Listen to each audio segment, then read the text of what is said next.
आप सभी साथियों को मेरा नमस्कार। दोस्तों, आप जानते हैं कि कल 2 अक्टूबर है और कल गांधी जयंती है और ऐसे में अपनी स्क्रीन पे आप देख पा रहे हैं श्री दुर्गा शंकर मिश्र मुख्य सचिव उत्तर प्रदेश शासन का आदेश जारी हो चुका है और यह आदेश समस्त जिलाधिकारी उत्तर प्रदेश के लिए दिया गया है। इस आदेश की डेट की बात कर ले तो 29 सितंबर 2023 को ही आदेश जारी हो चुका है। आदेश के विषय की बात करें तो राष्ट्रपिता महात्मा गांधी के जन्म दिवस 2 अक्टूबर 2023 को गांधी जयंती समारोह मनाए जाने के संबंध में यह आदेश दिया गया है। ऊपर की पंक्तियों में दोस्तों यहाँ पे गांधी जी के बारे में यहाँ बताया गया है। मुख्य बिंदु पे हम सीधे तौर पे आपको लेके चलते हैं। दूसरे बिंदु में बताया गया है कि उपयुक्त विषय के संबंध में मुझे यह करने का निर्देश हुआ है कि पूर्व की भांति इस वर्ष भी 2 अक्टूबर 2023 को 154वें गांधी जयंती समारोह को सम्मान पूर्वक आयोजित किया जाएगा। इस अवसर पर प्रस्तावित कार्यक्रमों की एक रूपरेखा नीचे दी जा रही है। स्थानीय आवश्यकताओं को ध्यान में रखते हुए व्यवहारिक स्तर पर इसमें यथोचित परिवर्तन या संशोधन किया जा सकता है और ऐसे अन्य कार्यक्रम भी सम्मिलित किए जा सकते हैं जो इस अवसर के लिए उपयुक्त हों। प्रस्तावित कार्यक्रम निम्नानुसार है। तो यहाँ पे पहले बिंदु में बताया गया है कि सभी राजकीय भवनों पर राष्ट्रीय ध्वज फहराया जाए। तो कल हमें भी अपने विद्यालयों में राष्ट्रीय ध्वज फहराना है। इसके अलावा दूसरे बिंदु में भी महत्वपूर्ण बात बताई गई है। इसमें बताया गया है कि सभी कार्यालयों, विद्यालयों और दूसरी संस्थाओं के किसी बड़े कक्ष या हॉल में किसी वरिष्ठ अधिकारी, प्रधानाचार्य या अध्यक्ष द्वारा प्रातः 9 बजे महात्मा गांधी जी के एक चित्र का अनावरण या माल्यार्पण किया जाए और इसके बाद गांधी जी के जीवन संघर्ष, उनकी देश सेवा, उनके जीवन मूल्यों पर प्रकाश डाला जाए। तो दोस्तों, इस दूसरे बिंदु में समय को स्पष्ट कर दिया गया है। कल ये कार्य 9 बजे प्रातः कर लेना है। नेक्स्ट पेज पे चलते हैं।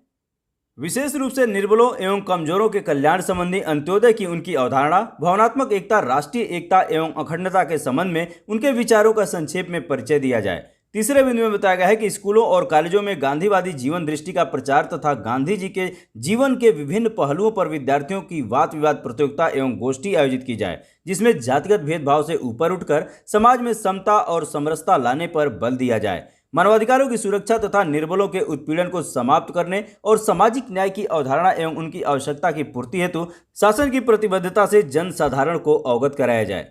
अब यहाँ चौथे बिंदु में बताया गया है कि महिलाओं की उन्नति के लिए राष्ट्रपिता महात्मा गांधी जी द्वारा बताए गए मार्ग का अनुकरण करने, बालिका शिक्षा को बढ़ावा देने, दहेज प्रथा की समाप्ति तथा महिलाओं को आर्थिक सामाजिक क्षेत्र में आगे बढ़ने का अवसर देने और सामाजिक चेतना पैदा करने के लिए महिला सशक्तिकरण के उद्देश्य से जन सामान्य विशेषकर महिलाओं को जागरूक करने हेतु प्रभावी अभियान चलाया जाए। राज्य सरकार ने महिलाओं को आर्थिक रूप से आत्मनिर्भर बनाने के लिए जमींदारी विनाश एवं भूमि सुधार अधिनियम 1950 के प्रावधानों में संशोधन करके अविवाहित पुत्रियों को भी कृषि भूमि पर वारिसाना हक प्रदान किया है।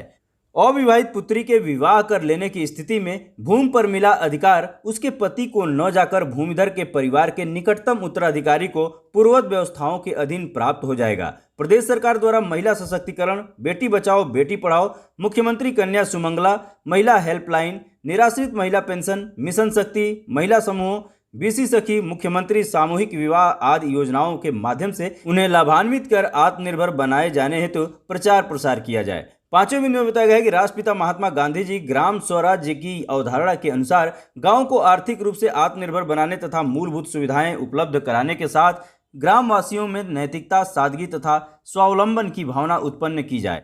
इस दिशा में शासन की पारदर्शी नीति और इस संबंध में किए गए अभिनव एवं सार्थक प्रयासों से भी जन साधारण को अवगत कराया जाए। अगले बिंदु में बताया गया है कि राष्ट्रपिता महात्मा गांधी जी के नेतृत्व में चलाए गए स्वाधीनता आंदोलन, उत्तर प्रदेश में उनके व्यापक प्रभाव, उनके महान व्यक्तित्व द्वारा किए गए रचनात्मक कार्यक्रमों, स्वदेशी आंदोलन, नमक सत्याग्रह, व्यक्तिगत सत्याग्रह आदि पर प्रकाश डाला जाए। अगले बिंदु में बताया गया है कि सादा जीवन, उच्च विचार, मितव्ययिता, नैतिकता, भाईचारा तथा सर्वधर्म समभाव जैसे आदर्श जीवन मूल्यों को अपनाने की प्रेरणा दी जाए।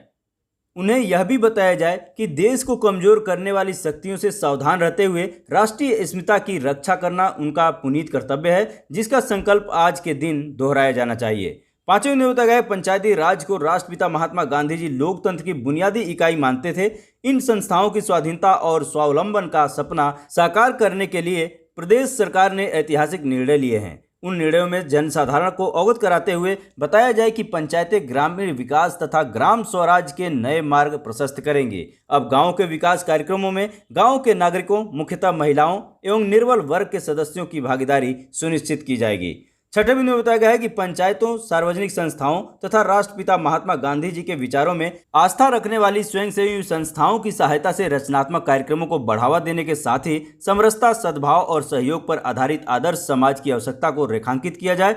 धर्म, जाति, रंग आदि सभी भेदभावों को मिटाकर विभिन्न संप्रदायों के लोगों में पारस्परिक सद्भाव, एकता तथा सहयोग बढ़ाने वाली चेतना विकसित करने के लिए जन सहभागिता के आधार पर उचित वातावरण तैयार करने का हर संभव प्रयास किया जाए। सातवें बिंदु में बताया गया है कि विकास संबंधी शासन के प्राथमिकताओं से जनमानस को अवगत कराते हुए उन्हें अपेक्षित सहयोग के लिए प्रेरित किया जाए। अपराध मुक्त, अन्याय मुक्त एवं भय मुक्त वातावरण सृजित करने के साथ ही कानून व्यवस्था पर जीरो टॉलरेंस की नीति पर चलते हुए कानून का राज स्थापित करने तथा संवेदनशील एवं स्वच्छ प्रशासन देने के प्रयासों से आम जनता को अवगत कराया जाए। आठवें बिंदु में बताया गया है कि प्रदेश की वर्तमान सरकार का लक्ष्य है जन आकांक्षाओं की पूर्ति तथा राज्य का समग्र विकास। राज्य सरकार सबका साथ, सबका विकास, सबका विश्वास एवं सबका प्रयास के आधार पर सभी वर्गों की उन्नति, कल्याण एवं सर्वांगीण विकास हेतु कृत संकल्पित है। बापू की जयंती पर उनकी विचारधारा से प्रेरणा लेकर एक सशक्त, समर्थ एवं आत्मनिर्भर भारत की परिकल्पना को उत्तर प्रदेश सरकार पूरा करने के लिए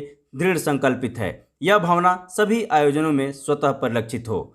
नवें बिंदु बताया गया है कि वर्तमान सरकार के कार्यकाल के दौरान ऐतिहासिक निर्णयों एवं विकासात्मक तथा जन कल्याणकारी कार्यक्रमों द्वारा उठाए गए कदमों से स्पष्ट है कि प्रदेश सरकार जनमानस के विकास, उनकी सुरक्षा और कानून व्यवस्था के प्रश्न पर अत्यंत संवेदनशील है। इसी क्रम में प्रदेश सरकार द्वारा समाज के विभिन्न वर्गों के हितों तथा राज्य के समग्र विकास के लिए संचालित महत्वपूर्ण योजनाओं एवं कार्यक्रमों जिनका संलग्न परिशिष्ट में उल्लिखित किया गया है के संबंध में जन साधारण को अवगत कराया जाए। और 10वां जो कि लास्ट बिंदु है, नेक्स्ट पेज पे चलते हैं दोस्तों। 10वां बिंदु जो कि इस आदेश का लास्ट पेज है, यहाँ पे बताया गया है कि आम जनमानस को यह भी बताया जाए कि यह देश सभी धर्मों और संप्रदायों में पारस्परिक सद्भावना व एकता से ही प्रगति कर सकता है। प्रदेश में शांति एवं सद्भाव का वातावरण सृजित करने के लिए समय समय पर जारी दिशा निर्देश का अनुपालन करते हुए जनमानस की सहभागिता सुनिश्चित की जाए और लोगों को जागरूक भी किया जाए। बहुत ही दुर्गा शंकर मिश्र, मुख्य सचिव, उत्तर प्रदेश शासन। तो दोस्तों आपने देखा कि कल के कार्यक्रम में ये सारी बातें बताने की बात इस आदेश में कही गई है। और मुख्य रूप से यदि विद्यालयों की बात करें तो कल झंडारोहण का कार्यक्रम हमें करना है और उसके अलावा 9 बजे